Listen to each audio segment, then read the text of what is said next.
Narasapuram MP రఘురామకి NDA కూటమిలో కోరుకున్న seat దక్కకపోవడం ఇప్పుడు రాష్ట్రంలో హాట్ టాపిక్గా మారింది. నరసాపురం నుంచి బీజేపీ తరపున రఘురామకృష్ణంరాజే పోటీ చేస్తారని అందరూ భావించారు.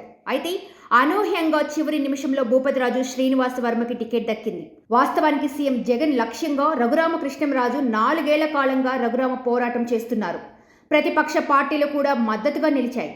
నరసాపురం నుంచి కూటమి అభ్యర్థిగా పోటీలో ఉంటారని తాడేపల్లిగూడెం సభలో కూడా ప్రకటించారు.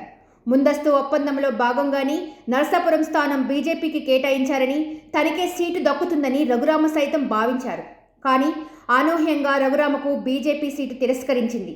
దీని వెనుక జగన్ కారణమని రఘురామ ఆరోపించారు. దీనికోసం బీజేపీ నేతలు చెబుతున్న కారణాలతో రఘురామ పూర్తిగా విభేదిస్తున్నారు. వైసీపీ ఎమ్మెల్యే వరప్రసాద్ను చివరి నిమిషంలో బీజేపీలో చేర్చుకొని సీటు ఇచ్చిన విషయం గుర్తు చేస్తున్నారు.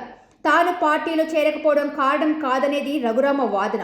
సీనియారిటీ ప్రకారమే బీజేపీలో సీట్లు ఇస్తే పురంధేశ్వరి కంటే సీనియర్ అయిన సోము వీర్రాజుకు ఎంపీ సీటు ఎందుకు ఇవ్వలేదని కూడా ఆయన ప్రశ్నించారు.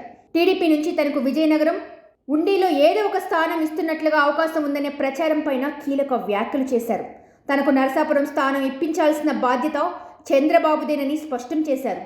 తనకు సీటు ఇప్పించలేని వ్యక్తి పోలవరం కడతారని, కేంద్రంతో పోరాటం చేసి రాష్ట్రానికి అన్నీ సాధిస్తారంటే ఎలా నమ్ముతారని రఘురామ చేసిన వ్యాఖ్యలు సంచలనంగా మారాయి.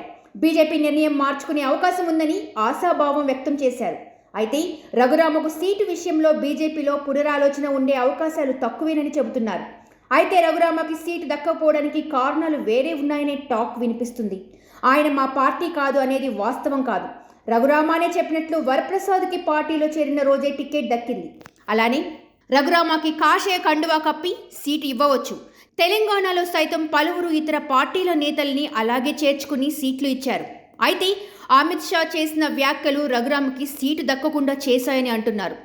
నేతలతో అమిత్ షా సీట్ల గురించి చర్చించే సమయంలో రఘురామ ప్రస్తావన రాగా కొత్తగా ఎవరిని చేర్చుకుని టికెట్ ఇవ్వొద్దని అమిత్ షా చెప్పినట్లు ప్రచారం సాగుతుంది.